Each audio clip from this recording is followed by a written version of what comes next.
వైష్ణవి చనిపోయి ఇప్పటికి దాదాపుగా అనేది 2 నెలలు అవుతుంది. కానీ వాళ్ళ కుటుంబానికి అనేది ఎలాంటి న్యాయం జరగలేదని వైష్ణవుల తల్లి అనేది ఉపవాస దీక్ష తీసుకొని మరీ పోరాడుతుంది. అయినా కూడా గవర్నమెంట్ అనేది ఎటువంటి సమాధానం ఇవ్వట్లేదు, ఎటువంటి న్యాయం జరగట్లేదని వీళ్ళ కుటుంబ సభ్యులు అంటే వైష్ణవుల అన్నదమ్ములు కావచ్చు, వాళ్ళ నాన్న కావచ్చు, వాళ్ళ అమ్మ కావచ్చు, వాళ్ళ పిన్నిలు కావచ్చు, ఇలా చాలామంది అనేది పోరాడుతూనే ఉన్నారు. మాకనేది తగిన న్యాయం జరగలేదు, హరిబాబు గారికి అనేది ఎలాంటి శిక్ష పడలేదు, మా కూతురు అనేది ఇలానే బలి ఉన్నది, రేపటి నాడికి అనేది వేరే వాళ్ళ ఆడపిల్లకు కూడా ఇలాంటి పరిస్థితి వస్తే అప్పుడు రెస్పాన్సిబిలిటీ ఏంటి, ఇప్పుడే పట్టించుకోవట్లేదు, రేపటి నాడికి అనేది మీరు పట్టించుకుంటారా అని వీళ్ళ కుటుంబ సభ్యులు అంటే వైష్ణవుల అన్నలు కావచ్చు, వాళ్ళ బాబాయిలు కావచ్చు, వాళ్ళ పిన్నిలు కావచ్చు, ప్రతి ఒక్కరు అనేది పోరాడుతూనే ఉన్నారు. మాకు న్యాయం జరగట్లేదు, ఇప్పటి వరకల అనేది అసలు పోస్ట్ మార్టం రిపోర్ట్లు కూడా రాలేదు, పోస్ట్ మార్టం రిపోర్ట్లు ఇంకా ఎందుకు ఇవ్వట్లేదు మాకు అని వాళ్ళైతే రకరకాలుగా అనేది వీడియోలు అయితే చేసి పెడుతున్నారు. ప్రతి ఒక్కరు సపోర్ట్ అయితే తీసుకుంటున్నారు. ఇటు వ్యూవర్స్ది కావచ్చు, అటు సబ్స్క్రైబర్స్ది కావచ్చు, లేకపోతే కొంతమంది రాజకీయ నాయకులది కావచ్చు, కొంతమంది చుట్టుపక్కల వాళ్ళది కావచ్చు, ఇలా చాలామంది రకాలుగా అనేది ఐడియా తీసుకొని వాళ్ళైతే ముందుకైతే వెళ్తున్నారు. కానీ రీసెంట్గా అనేది వైష్ణవుల అమ్మ అనేది నిరాహార దీక్ష తీసుకొని నా కూతురు గురించి నేను చావడానికైనా సిద్ధమే, బ్రతకడానికైనా సిద్ధమే, మాకైతే న్యాయం జరగట్లేదు, న్యాయం జరిగినప్పుడు మేము ఉన్నా ఒకటే పోయినా ఒకటే, మాకు ఏకైక కూతురు, ఆ అమ్మాయి కూడా మాకు దూరం అయిపోయింది కాబట్టి ఇప్పుడు మేము ఎవరికి చెప్పుకోవాలి, ఎవరికి చెప్పుకోవట్లేదు అర్థం కావట్లేదు. ప్రస్తుతానికి ఉన్న ముఖ్యమంత్రి గారు కూడా అనేది మమ్మల్ని పట్టించుకోవట్లేదు. ఎన్నిసార్లు అనేది వాళ్ళకు లేఖ రాసినా కూడా మాకు అనేది ఎలాంటి సమాధానం ఇవ్వలేకపోతున్నారు. అసలు ఏం చేయాలో అర్థం కావట్లేదు. దానికి మీ సపోర్ట్ అయితే మాకు కావాలి అని వైష్ణవుల తల్లి అయితే చాలా ఏడుస్తుందన్నమాట. వాస్తవంగా ఒక ఇంట్లో ఒక అమ్మాయిని కానీ అబ్బాయిని కోల్పోతే ఎంత బాధ ఉంటుందో ప్రతి ఒక్కరికి తెలుసు. వైష్ణవ్ అనేది హరిబాబు చేతుల్లో అంత కిరాతకంగా అనేది చనిపోవడం అంటే మామూలు విషయం కూడా కాదు. ఇప్పుడు వాడు జైల్లో అయితే బాగానే ఉన్నాడు, 3 పూటలు తింటున్నాడు, 3 పూటలో ఉంటున్నాడు. ప్రతి ఒక్కరు చెప్పేది ఒకటే, వాడికి అనేది శిక్ష పడాలి, వాడికి శిక్ష పడితేనే ఇంకోసారి అనేది ఇలాంటివి జరగకుండా ఉంటాయని అందరైతే చెప్తూ ఉన్నారు. కానీ వానికి ఎలాంటి శిక్ష పడట్లేదు. వీళ్ళు ఏం కోరుకుంటున్నారంటే వానికి ఏమన్నా ఉరిశిక్ష వేస్తారేమో చూద్దాము, ఉరిశిక్ష వేస్తే అప్పటికన్నా మా చెల్లెలు ఆత్మ శాంతిస్తుందని వైష్ణవుల అన్నదమ్ములు అయితే అనుకుంటున్నారన్నమాట. కాకపోతే వానికి ఉరిశిక్ష కాదు, ఇంకా కొన్ని రోజుల తర్వాత అనేది వాడు బెయిల్ మీద ఇంకా బయటకు వచ్చే అవకాశం కూడా కనిపిస్తుంది నిజం చెప్పాలంటే. ఎందుకంటే ఎన్ని రోజులు పెట్టుకుంటారు, 3 పూటలు అనేది ఎందుకు మేపాలి వాడిని చంపిన. ఇలాంటివి ఇది ఒక్కటే కాదు, చాలా ఉన్నవి, చాలా ఈ దేశంలో అనేది చాలా ప్లేసెస్లో అనేది ఇలాంటివి జరుగుతున్నాయి. కాబట్టి కొన్ని రోజులు ఉంచుతారు, కొన్ని రోజులు ఉంచిన తర్వాత మళ్ళీ బయటికి పంపిస్తారు. బయటికి పంపించినాక వాడు బతుకడు అని వీళ్ళ అన్నదమ్ములు అయితే అంటున్నారు. మా చెల్లెల్ని లేకుండా చేసిండు భూమి పైన, మరి వాడు బయటకు వచ్చిన తర్వాత వాడిని ఎందుకు వదిలిపెడతామో, వాడిని కూడా మేము అనేది ఏదో ఒకటి చేస్తామని వైష్ణవ్ వల్ల అన్నదమ్ములు అయితే చాలా సీరియస్ అయితే మాట్లాడుతున్నారు. వైష్ణవి చనిపోయినాక ఒక 1 వీక్ మాత్రమే వీడియోలు అయితే చేయలే నిజం చెప్పాలంటే.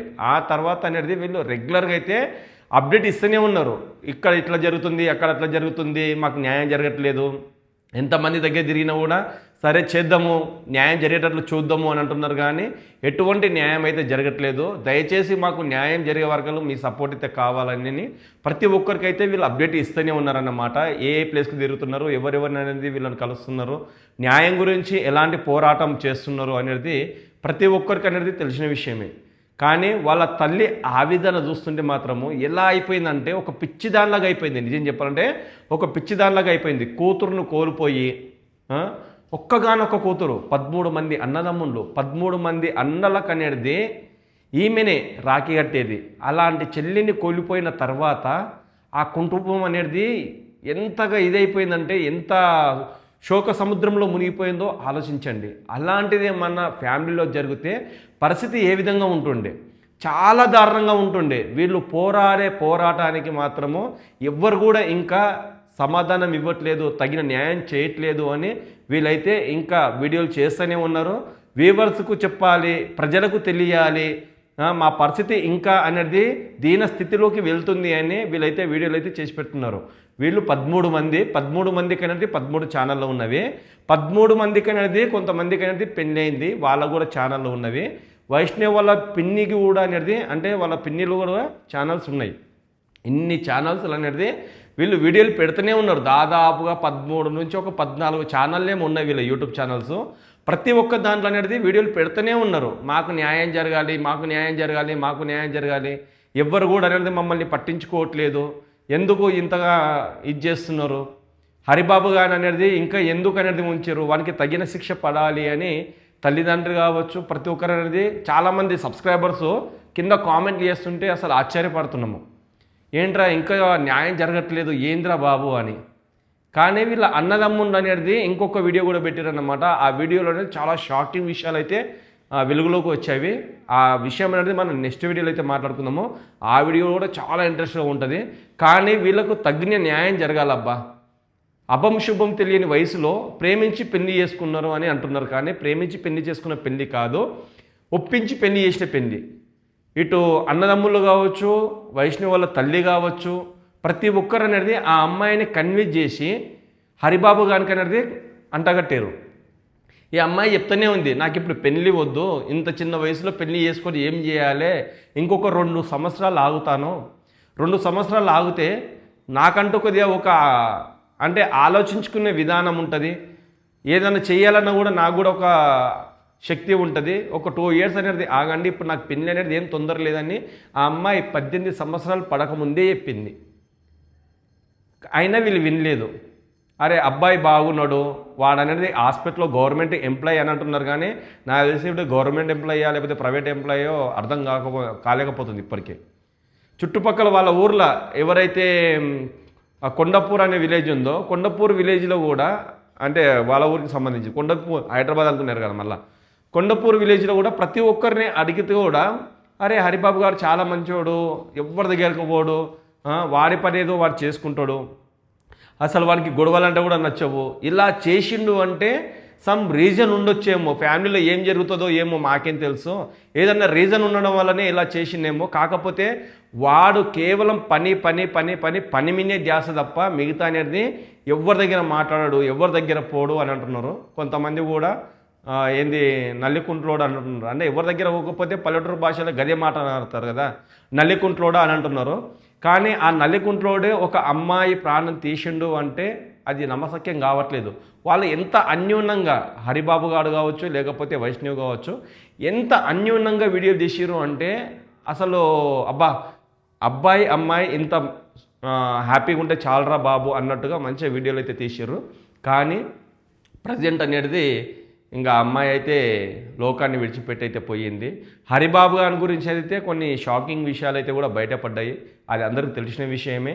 మళ్ళీ కూడా ఇంకొక వీడియోలో అయితే ఎక్స్ప్లెయిన్ అయితే చేస్తాను. ఎందుకంటే ఆ అమ్మాయి అనేది లోకం విడిచిపోయింది, అతి దారుణంగా అనేది చనిపోవడం జరిగింది ఒకరి చేతిలో. ఇలాంటి పరిస్థితి ఏ కుటుంబానికి కూడా రావద్దు. కాబట్టి అమ్మాయికి అనేది న్యాయం జరిగే వారికి అనేది తల్లిదండ్రులు అయితే పోరాడుతూనే ఉన్నారు. వాళ్ళ అమ్మ మాత్రము పోరాటానికి నిజంగా చెప్పాలంటే చేతులెత్తి దండం పెట్టొచ్చు. ఒక కూతురు గురించి అనేది ఇంతలా పోరాడుతుంది, న్యాయం జరగాలి అంటే నా కూతురు చనిపోయింది, అమ్మాయికురాలైనా నా కూతురుని చంపేశారు, వాడు కూడా ఏదైనా శిక్ష వెయ్యండి, జైల్లో పెట్టి 3 పూటలు అన్నం పెట్టడం కాదు, వాడు కూడా తగిన శిక్ష వెయ్యండి అని వీళ్ళు పోరాడుతున్నారు. ఈ విషయాలు అనేది వీడియోలు పెట్టి అందరికీ తెలియజేస్తున్నారు. కాకపోతే ఆ వీడియోలు పెట్టడం ఎంతవరకు కరెక్ట్ ఏంది అనేది కూడా చాలామంది అని అంటున్నారు. కానీ ఆ విషయాలు అనేది మనకెందుకు, నెక్స్ట్ వీడియోలో అయితే మనం మాట్లాడుకుందాము. దానిపైన కూడా ఒక టాపిక్ అయితే చేద్దాము. ఇదన్నమాట. సో వైష్ణవికి న్యాయం జరిగే వరకు అనేది పోరాడుతూనే ఉంటాము. మొన్న రీసెంట్గా అనేది మన రేవంత్ రెడ్డి గారి దగ్గర కూడా వెళ్ళి సపోర్ట్ అయితే అడిగారు. అటు నుంచి అనేది ఎలాంటి రెస్పాన్స్ రాలేదని వాళ్ళైతే వీడియోలో అయితే చెప్పారంట. కేసీఆర్ గారి మీటింగ్లో జగిత్యాలలో జరిగింది, అక్కడ కూడా వెళ్ళారు. అక్కడ అనేది కేసీఆర్ని కూడా కలిశాము అని చెప్తున్నారు. ఒకవేళ కేసీఆర్ని కలిసినట్టుంటే వీళ్ళైతే వీడియో అయితే చేసి పెడతారు, చూద్దాం. ఒకవేళ వీడియో వస్తే వాళ్ళు కలిసినట్టు, లేకపోతే ఇంకా పిఏలు కావచ్చు లేకపోతే ఎంపీలు ఎమ్మెల్యేలు వాళ్ళందరూ ఉంటారు కాబట్టి వాళ్ళ త్రూలు ఏమైనా కలిసిరేమో, అది కూడా చూద్దాం. మొత్తానికైతే న్యాయం జరగాలి, అమ్మాయికి న్యాయం జరిగితే చాలు, తగిన శిక్ష అనేది హరిబాబు గారికి పడాలి అని వీళ్ళైతే కోరుకుంటున్నారు. సో ఇది అన్నమాట. చూద్దాం ఈ పోరాటం ఇంకెంత వరకలు వెళ్తుందో. ఆ అమ్మాయి చనిపోయి 2 నెలలు అవుతున్నా కూడా ఎలాంటి పోస్ట్మార్టం రిపోర్ట్ రాకుండా అవి ఎందుకు కప్పిపుచ్చుతున్నారు, మరి వీళ్ళకి న్యాయం జరగాలనుకుంటున్నారా న్యాయం జరగద్దు అనుకుంటున్నారా అర్థం కాని విషయము. మెల్లమెల్లగా మనకే తెలుస్తుంది. ఈ వీడియో మీకు ఎలా అనిపిస్తుందో కామెంట్ రూపంలో అయితే కామెంట్ చేయండి. ఇంకొక ముఖ్యమైన విషయం ఏంటంటే డిఎస్ఆర్ రాటాక్స్ మన ఛానల్ ఉండే అది అనేది హ్యాక్ చేసిండ్రు అని చెప్తున్నారు అన్నమాట. వాళ్ళకి ఎన్నిసార్లు అడిగినా కూడా హ్యాక్ చేసిర్రు, మా ప్రయత్నం మేము చేస్తామని చెప్తున్నారు. ఒకవేళ వస్తే అదృష్టం, లేకపోతే ఏం చేయలేం. మన ఛానల్ మాత్రం సబ్స్క్రైబ్ చేసుకోండి. ప్రజెంట్ అనేది డిఎస్ఆర్ రివ్యూస్ ఛానల్ అనేది సబ్స్క్రైబ్ చేసుకొని సపోర్ట్ అయితే చేయండి. మంచి మంచి వీడియోలు అయితే నేను మీకు అన్ని ఎన్నికే ప్రయత్నం అయితే చేస్తాను. ఇంకొక మంచి వీడియోలో మనం కలుసుకుందాం. అప్పటికుంటాను. జై హింద్.